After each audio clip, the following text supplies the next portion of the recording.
জন্মদিবসের আগে টার্গেট ভারত কেশরী। কেন এই কথা বলছি তার কারণ মধ্যরাতে যে ঘটনা ঘটলো তা ভয়াবহ। সুকিয়া স্ট্রিটে দুষ্কৃতী তাণ্ডব চললো এবং সেই দুষ্কৃতী তাণ্ডবের ফলাফল কি ঠিক এটা যে ছবি আপনাদের দেখাচ্ছি, দেখুন সেই ছবি। শ্যামাপ্রসাদ মুখোপাধ্যায়ের মূর্তির বেদি ভাঙচুর হয়েছে। কি অবস্থা সুকিয়া স্ট্রিটে দেখুন।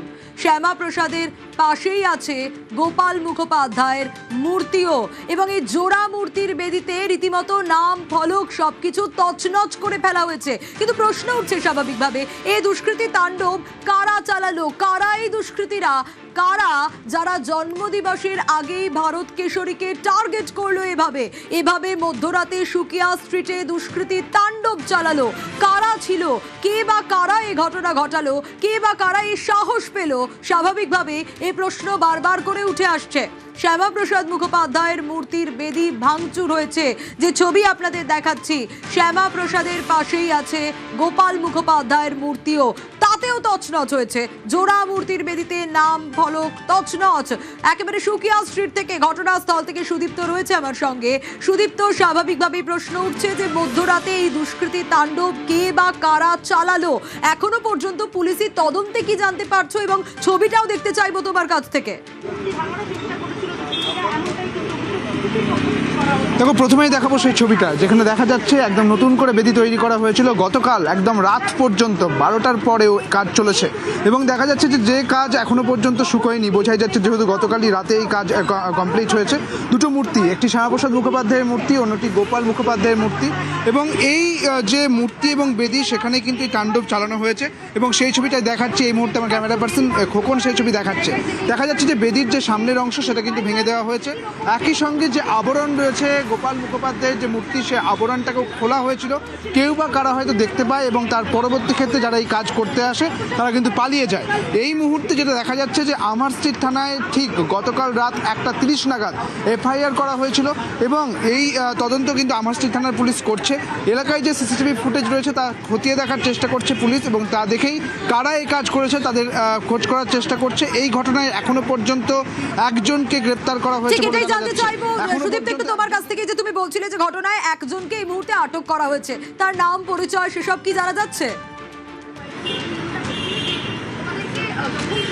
দেখো, রূপেশ হাজরা তার নাম, এমনটাই জানা যাচ্ছে। তবে সে কোনো রাজনৈতিক দলের সঙ্গে যুক্ত কিনা তা এখনো পর্যন্ত সেই অর্থে কিছু জানা যায়নি। তবে কিসের ভিত্তিতে তাকে গ্রেপ্তার করা হলো, তাকে আটক করা হলো, তাও কিন্তু এখনো পর্যন্ত সেই অর্থে জানা যায়নি। যেটা মনে করা হচ্ছে যে সিসিটিভি ফুটেজে তাকে কিন্তু দেখা গিয়েছে এই চত্বরে, অর্থাৎ যেখানে এই মূর্তিটি রয়েছে, এবং তারপরে তাকে আটক করা হয়েছে। তবে তাকে জিজ্ঞাসাবাদ করা চলছে, জিজ্ঞাসাবাদের কাজ চলছে এবং তাকে জিজ্ঞাসাবাদের পর যে তথ্য উঠে আসবে তার ভিত্তিতেই কিন্তু তদন্ত চলবে। এবং এখনো পর্যন্ত যা জানা যাচ্ছে যে আমার স্ট্রিট থানার পক্ষ থেকে একজনকেই আটক করা হয়েছে। তবে এই ঘটনার সঙ্গে আর কারা যুক্ত সেই বিষয়ে কিন্তু তদন্ত চলছে। আর কেউ এখানে কে এই ঘটনা ঘটিয়েছে বা কারা এই ঘটনা ঘটিয়েছে, এলাকার যে সিসিটিভি ফুটেজ তা দেখেই কিন্তু তাদেরকে গ্রেপ্তার করা হবে, এমনটাই কিন্তু পুলিশের পক্ষ থেকে বা পুলিশ সূত্রে এমনটাই কিন্তু খবর। বেশ, সুদীপ্ত আমাদের সঙ্গে ছিল এবং এই ঘটনায় এখনো পর্যন্ত একজনকে আটক করা হয়েছে। ডক্টর শ্যামাপ্রসাদ মুখার্জি এবং গোপাল চন্দ্র মুখোপাধ্যায়ের আমি দুটো মূর্তি বসাচ্ছি। রাত্রেবেলা ফাইনালি প্রায় 11:15টার কাছাকাছি মিস্ত্রিরা কাজ শেষ করেছে। রাত্রেবেলা 1:30টার দিকে আমি ফোনে খবর পাই যে কোনো দুষ্কৃতীরা এসে আমার ফলকটাকে, আমার বেদিটাকে বোধহয় ভাঙচুর করছে। সঙ্গে সঙ্গে আমি বাড়ি থেকে বেরিয়ে আমি দৌড়ে আসার চেষ্টা করি। যতক্ষণে আমি এসে পৌঁছই, আমি এসে দেখি আমার পুরো কমপ্লিট বেদি, যেটা আগামীকাল ওপেন হওয়ার কথা, সেটাকে ভেঙে চুরমার করে তছনছ করে ফেলে দিয়ে গেছে কোনো তোলামূলের হারমাদদের উন্মাদ বাহিনী বা কেউ হতে পারে। এটা রাজনৈতিক হিংসার কিছুই না। পুলিশি তদন্তে আর কি উঠে আসে অবশ্যই সে আপডেট তো দেবো, কিন্তু এখনো পর্যন্ত রূপেশ হাজরা নামে এক ব্যক্তিকে ইতিমধ্যে আটক করা হয়েছে। স্বাভাবিকভাবে প্রশ্ন উঠছে, জন্মদিবসের আগেই কেন এভাবে টার্গেট করা হলো ভারত কেশরীকে? মধ্যরাতে কেন সুকিয়া স্ট্রিটে এভাবে দুষ্কৃতী তাণ্ডব চললো, যেখানে শ্যামাপ্রসাদের মূর্তির বেদি ভাঙচুর করা হলো, তার পাশে গোপাল মুখোপাধ্যায়ের মূর্তি, এই জোড়া মূর্তির বেদিতে নাম ফলক তছনছ করা হলো। আমরা কথা বলেছিলাম, রিয়াকশন দেখানোর চেষ্টা করব আপনাদের। বিজেপি মুখপাত্র দেবজিৎ সরকার, তিনি কি প্রতিক্রিয়া দিয়েছেন? এখনো পর্যন্ত এই ধরনের কাজ করার কাদের আগ্রহ হলো এটা ভেবে দেখতে হবে। যে এলাকার কথা বলছেন সেই এলাকায় তৃণমূলের যথেষ্ট ক্ষমতাশালী লোকেরা থাকেন এবং সব থেকে বড় কথা তৃণমূলের একজন বিধায়ক ওই এলাকায় থাকেন। সুতরাং সুতরাং দুষ্কৃতিকারীদের খুঁজে বার করার দায়িত্ব সমাজের সবার। কেন পশ্চিমবঙ্গ তৈরির কারিগর এবং পশ্চিমবঙ্গকে বা কলকাতাকে বাঁচানোর যিনি একজন মুখ্য কারিগর, এই দুজনের মূর্তি ভাঙচুর হওয়া এটা বাঞ্ছনীয় নয়, অবাঞ্ছিত। যারা করেছেন তারা নিশ্চয়ই আইন আমলে আসবেন। শ্যামাপ্রসাদের পাশেই আছে বলছিলাম আপনাদের গোপাল মুখোপাধ্যায়ের মূর্তিও, জোড়া মূর্তির বেদিতে নাম ফলক তছনছ করা হয়েছে। আমরা কথা বলেছিলাম, প্রতিক্রিয়া শোনাবো গোপাল মুখোপাধ্যায়ের পরিবারের সদস্যের। এটা কিভাবে, কেন, কারা করেছে এটা বুঝতে পারছি না। কেন এটা হলো, কারা ভাঙলো, এটা একটা বিরাট ব্যাপার যে এরকম একটা ঘটনা। শ্যামাপ্রসাদ মুখার্জি, গোপাল মুখার্জির মূর্তি ভাসালো, যার জন্য কলকাতা শহর বেঁচেছে। আজকে আমরা হেঁটে চলে বেড়াচ্ছি, নিঃশ্বাস নিচ্ছি। সেই মানুষের উপরে বা সেই মূর্তির উপরে যে অ্যাটাক হলো, এটা সত্যি খুব লজ্জাজনক এবং দুঃখজনক ব্যাপার। আর তদন্তে নেমে সিসি ক্যামেরা ফুটেজে পুলিশের নজর রয়েছে স্বাভাবিকভাবেই যে কে বা কারা এই কাজ করলো। দুষ্কৃতীদের খোঁজে সিসি ক্যামেরায় নজর রাখছে পুলিশ। ভাঙচুরের ঘটনায় আপনাদের বলছিলাম এখনো পর্যন্ত একজনকে আটক করা গেছে, যার নাম রূপেশ হাজরা। আর কারা কারা জড়িত এই ঘটনার সঙ্গে, কারা মধ্যরাতে এভাবে দুষ্কৃতী তাণ্ডব চালালো, সেই দুষ্কৃতীরা কারা, স্বাভাবিকভাবে এই প্রশ্ন ঘোরাফেরা করছে এবং পুলিশি তদন্তও চলছে।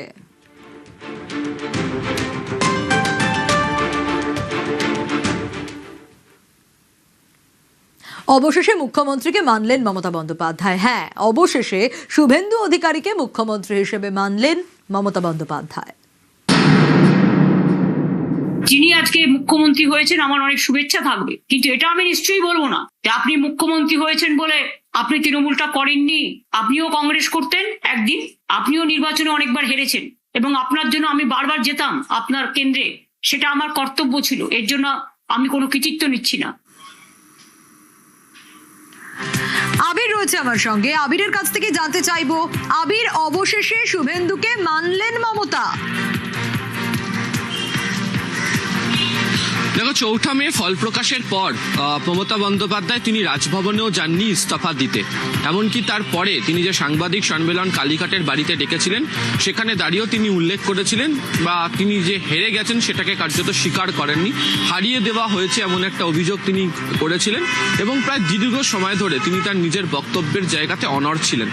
একাধিক যারা তৃণমূল কংগ্রেসের নেতারা, তারা প্রকাশ্যে প্রথম দিকে বলতে না পারলেও পরবর্তী সময় তারাও বলতে শুরু করেন যে ভূমিকা পালন করা হচ্ছে তা যথাযথই নয়, হারটাকে সহজ করে স্বীকার করে নেওয়া উচিত। এবং পরবর্তী সময় তৃণমূল কংগ্রেস ভেঙেও যায় এবং ভেঙে যাওয়ার দলে যে সমস্ত নেতারা ছিলেন তারাও মমতা বন্দ্যোপাধ্যায়ের হার স্বীকার না করার প্রসঙ্গ নিয়ে তারাও বারবার ধরে সরব হতে শুরু করেন।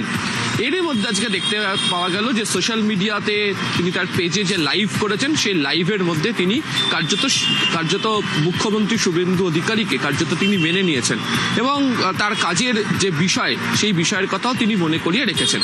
আসলে যে 2 মাস পরে তার মেনে নেওয়ার যে বিষয়, তাতে মনে করা হচ্ছে যে এক তৃণমূল কংগ্রেসের ভাঙন প্রায় প্রত্যেক দিনই হয়ে চলেছে এবং এমন একটা সময় দাঁড়িয়ে তাকে এই কথাগুলো বলতে হচ্ছে যখন তৃণমূল কংগ্রেস বলতে যে সমস্ত নেতারা পরিচিত ছিলেন মমতা বন্দ্যোপাধ্যায়ের পরে, তারা ভেঙে বেরিয়ে চলে গিয়েছেন এবং তারা দুষছেন হচ্ছে তৃণমূল কংগ্রেসের কালীঘাটপন্থী যে কৌশল, রাজনৈতিক কৌশল, তাকে দাঁড়িয়ে।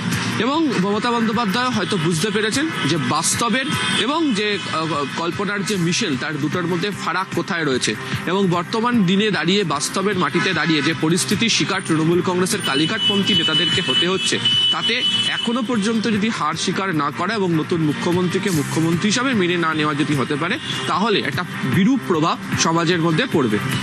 এটা ঠিক যে তৃণমূল কংগ্রেসের যে সমস্ত নেতারা, বিশেষত সাংসদরা এনসিপিআইতে যোগ দিয়েছেন, যে সমস্ত বিধায়করা আলাদা ব্লক তৈরি করেছেন, তারা প্রত্যেকেই কখনো না কখনো গত কয়েকদিনের কথাবার্তার মধ্যে বুঝিয়ে দেওয়ার চেষ্টা করেছেন যে বক্তব্য রাখা হয়েছিল হার স্বীকার না করার প্রসঙ্গে দাঁড়িয়ে, তা ঠিক নয়। এমনকি রাজ্য বিধানসভা অধিবেশনের মধ্যে অভ্যন্তরে দাঁড়িয়ে বিরোধী দলনেতাকেও ওই প্রসঙ্গ নিয়ে কটাক্ষ কমতে শোনা গিয়েছিল এবং মুখ্যমন্ত্রীকেও নানাভাবে কটাক্ষ করতে দেখতে পাওয়া যায়। এবং 2021 এবং 2026 দুটোতেই মমতা বন্দ্যোপাধ্যায় শুভেন্দু অধিকারীর কাছে তিনি পরাস্ত হয়েছেন এবং যে শুভেন্দু অধিকারী একটা সময় তৃণমূল কংগ্রেসে ছিলেন। ফলে সেই ঘটনার ক্রম, তার রেশ টানতে গিয়ে আজকে যেটা বলেছেন, তাতে এটা পরিষ্কার যে বক্তব্য তিনি রেখেছিলেন বাস্তবের মাটিতে দাঁড়িয়ে আজকে সেই বক্তব্যের প্রেক্ষিতে দাঁড়িয়ে কোনো ব্যক্তি বিশ্বাস করতে চাইবেন না বা এই বাস্তবের দলের মাটিতে দাঁড়িয়ে এই রাজনীতিকে এগিয়ে নিয়ে যাওয়াটা সম্ভব নয়। সেই কারণেই আজকে তিনি কার্যত স্বীকার করে নিয়েছেন নতুন মুখ্যমন্ত্রীকে, এবং তার দলের ভাঙন যে পরিমাণে বাড়তে শুরু করেছে তাতে অনেকেই বলছেন এটাই কাম্য ছিল। তবে 2 মাস পরে কেন তিনি করলেন তাতে অনেকটা সময় নষ্ট হয়েছে, এবং তৃণমূল কংগ্রেসের যে ভাবমূর্তি ক্ষুণ্ণ হয়েছে এটাই অনেকেই এই মুহূর্তে বলতে শুরু করেছেন। যিনি আজকে মুখ্যমন্ত্রী হয়েছেন আমার অনেক শুভেচ্ছা থাকবে, কিন্তু এটা আমি নিশ্চয়ই বলবো না যে আপনি মুখ্যমন্ত্রী হয়েছেন বলে আপনি তৃণমূলটা করেননি। আপনিও কংগ্রেস করতেন একদিন, আপনিও নির্বাচনে অনেকবার হেরেছেন, এবং আপনার জন্য আমি বারবার যেতাম আপনার কেন্দ্রে, সেটা আমার কর্তব্য ছিল। এর জন্য আমি কোনো কৃতিত্ব নিচ্ছি না। এই যে আপনাদের দেখাচ্ছিলাম, অবশেষে শুভেন্দুকে মুখ্যমন্ত্রী মানলেন মমতা বন্দ্যোপাধ্যায়। হ্যাঁ, এই মমতা বন্দ্যোপাধ্যায় যিনি ভোটে হেরে যাওয়ার পর থেকে বারবার হার মানতে চাননি, অবশেষে শুভেন্দু অধিকারীকে মেনে নিলেন মুখ্যমন্ত্রী হিসেবে। এপিজে আব্দুল কালাম বলেছিলেন, সাফল্যের গল্প পড়ে কোনো লাভ নেই, তাতে শুধু বাণী থাকে। ব্যর্থতার গল্প পড়া উচিত, সেখান থেকে সাফল্যের পথের খোঁজ মিলতে পারে।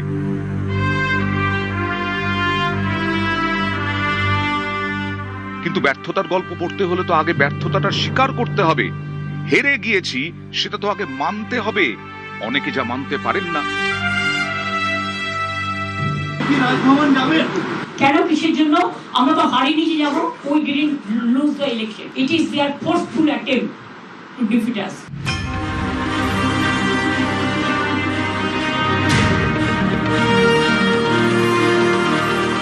পরপর 2 বার বিধানসভা ভোটে হেরেছেন। 2021-এ নন্দীগ্রামে, 2026-এ ভবানীপুরে, এবার তাঁর দলও হেরেছে গোহারা, ক্ষমতাও হারিয়েছেন, কিন্তু তিনি তার হার মেনে নিতে নারাজ। তাই ভোটের ফল চ্যালেঞ্জ করে ফের আদালতে। ভোটের ফল বেরোনোর প্রায় 1.5 মাস পরে 21-এ নন্দীগ্রামে হারার পর সেই ফলাফলকে চ্যালেঞ্জ করে মামলা করেছিলেন মমতা। সেই মামলার ফয়সলা এখনো হয়নি। এরই মধ্যে 26-এ ভবানীপুরেও হার। এবার গণনায় কারচুপির অভিযোগ তুলে কলকাতা হাইকোর্টে মামলা। একই প্রার্থীর বিরুদ্ধে লড়াই করে 2 বার 2 কেন্দ্রে হার। হার চ্যালেঞ্জ করে কলকাতা হাইকোর্টে। এক বেনজির ঘটনা।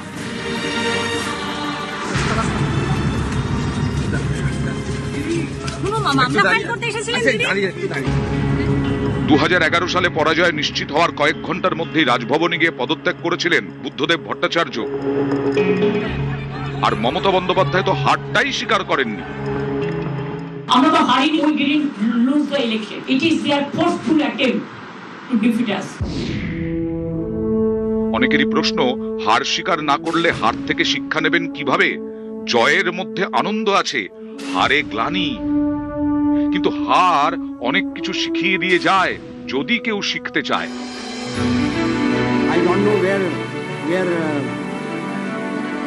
1996 সংখ্যার অভাবে 13 দিনেই রণভঙ্গ দিতে হয়েছিল অটল বিহারী বাজপেয়ীকে। লোকসভার অধিবেশন ডেকে প্রধানমন্ত্রী পদ থেকে ইস্তফা দেন। হার মেনে নিয়েছিলেন। हार मेने निये देन हुंकार, से एक इतिहास। मानते हमारी कमजोरी है, हमें बहुमत मिलना चाहिए, सफलता नहीं मिली वो अलग बात है, लेकिन हम फिर भी सदन में सबसे बड़े विरोधी दल के रूप में बैठेंगे और आपको हमारा सहयोग लेकर सदन चलाना पड़ेगा, इस बात को मत भूलिए। কয়েক বছরের মধ্যেই কামব্যাক, দেশে বিজেপি সরকার, প্রধানমন্ত্রী অটল বিহারী বাজপেয়ী।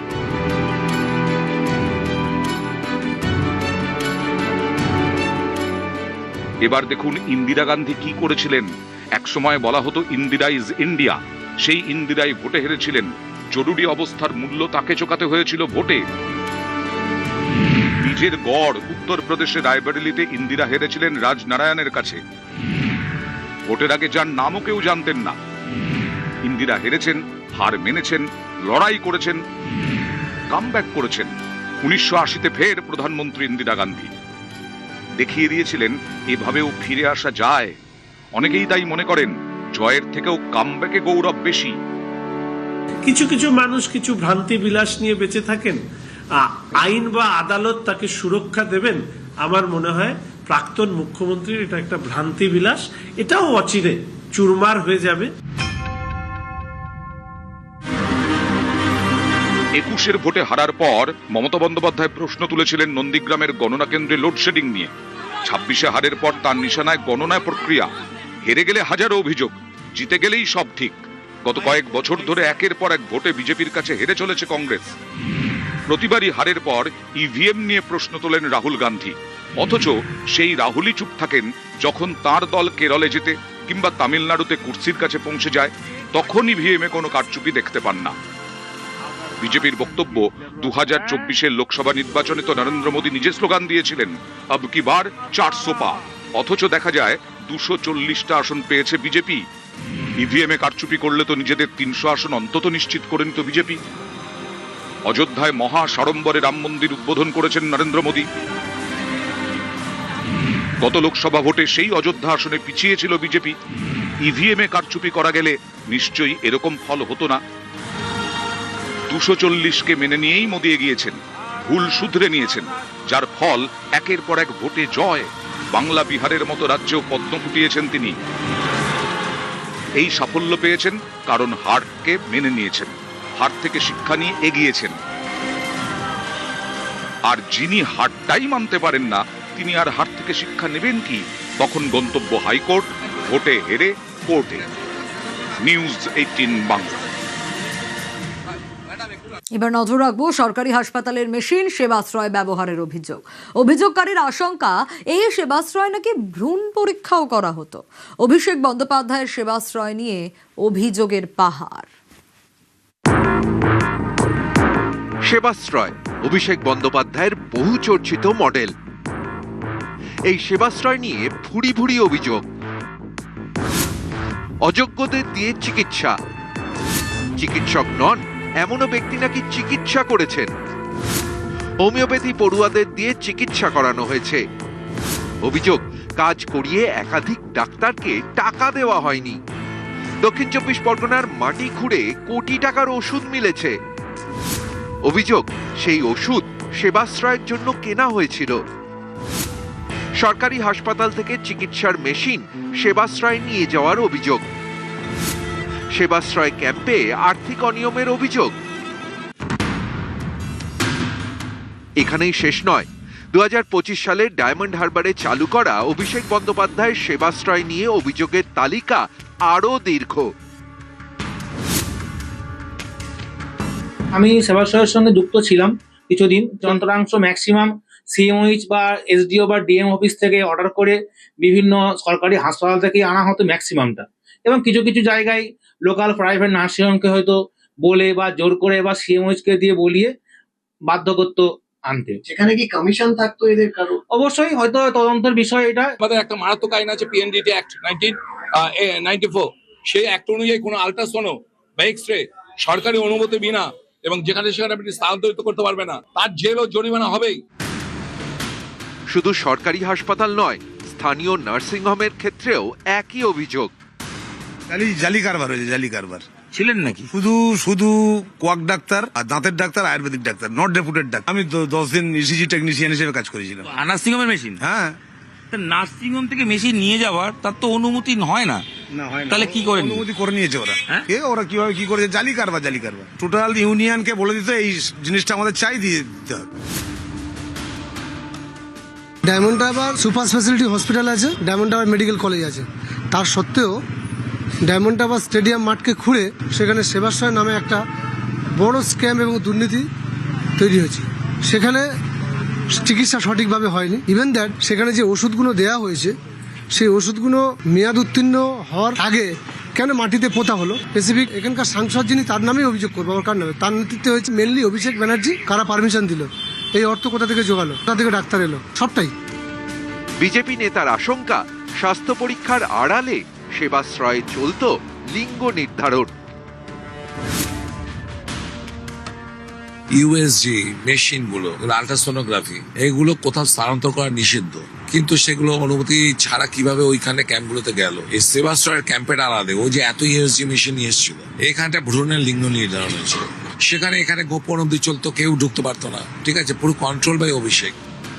সেবাশ্রয় নিয়ে ভুরি ভুরি অভিযোগ। এবার সেবাশ্রয় নিয়ে শতপ্রণোদিত তদন্ত শুরু স্বাস্থ্য দপ্তরের। লিঙ্গ নির্ধারণ হতো কিনা তাও খতিয়ে দেখা হচ্ছে। অভিষেক বন্দ্যোপাধ্যায় রাজনৈতিক নেতা নন, উনি অভিনেতা। সুতরাং এই সেবাশ্রয়ে চিকিৎসা পরিষেবা দেওয়ার নামে উনি নাটক করেছেন খালি। একটিও চিকিৎসক ছিলেন না, আয়ুষেরও পাশ করা চিকিৎসক ছিলেন না। যারা ছিলেন আয়ুষের কিছু পড়ুয়া আর group D assistant, general duty assistant, তারা ছিল গলায় স্টেথো লাগিয়ে। পুরোটাই ভণ্ডামি, পুরোটাই নাটক। এটা ক্রিমিনাল নেগলিজেন্স। এই জিনিস যেন আর জীবনেও না করার সাহস পায়। প্রত্যেকটা স্বাস্থ্যমন্ত্রক রিপোর্ট চেয়েছে সেবাশ্রয় কারা গেছিল, কে গেছিল, কার অঙ্গুলি হেলনা হয়েছিল, কে অর্গানাইজার ছিল, এগুলি নিয়ে আমরা রিপোর্ট চাইছি। অনুসন্ধান হবে। নিউজ 18 বাংলা। অভিষেককে এক হাত কৃষ্ণেন্দু, টাকার বিনিময়ে ভোটের টিকিট বিক্রি, উপঢৌকন না দেওয়ায় এবার মেলেনি টিকিট। কৃষ্ণেন্দুর এমনটাই অভিযোগ করেন। শুধু তাই নয়, টাকা তোলার অভিযোগ আইপ্যাকের বিরুদ্ধে। মানুষকে, সিনিয়রদের মানুষ মনে করতেন না অভিষেক, এই অভিযোগও করেন কৃষ্ণেন্দু। সরব ইংরেজ বাজার পুরো চেয়ারম্যান। চলে প্রতীক জৈন, আইপ্যাকের এখানে যিনি ডাইরেক্টর ছিলেন, ওর অনেকগুলো এজেন্ট থাকতো। তারা বিভিন্ন লোকের সঙ্গে কথা বলতো, দরদাম করতো এবং তার থেকে উপঢৌকনও নিত। সেই উপঢৌকনগুলো পর ডাকে গেছে, ওরা পেয়ে গেছে। আমার কাছে এরকম একজন এসেছিল, আমাকে স্টাডি বললো, আপনি কোথা থেকে দাঁড়াতে চান? First choice is Manikchak. বলে এই জন্য কিছু করতে হতে পারে আপনাকে। আমি তখন বলছি আমি পয়সা দিয়ে নমিনেশন দিব না। আজকে যদি কৃষ্ণেন্দু চৌধুরীর কাছে এই অফারটা হয়, তাহলে অন্য জনের কাছে হবে। যারা এসেছিল তাদেরকে ধরুন না, ধরলে বুঝে যাবে কাকে দিয়েছে না দিয়েছে। এবং এটা না সরকারি পোস্ট হোক, অন্য ইলেকশন হোক, সবকিছু পয়সার বিনিময় হয়ে গেছিল। অভিষেকের একটা মাইনাস পয়েন্ট না, 1000টা মাইনাস পয়েন্ট ছিল। মানুষকে মানুষ মনে করতো না, সিনিয়রদেরকে নাম ধরে ডাকতো, পার্টির পোস্ট গুলোও দিতে হতো পয়সার বিনিময়ে।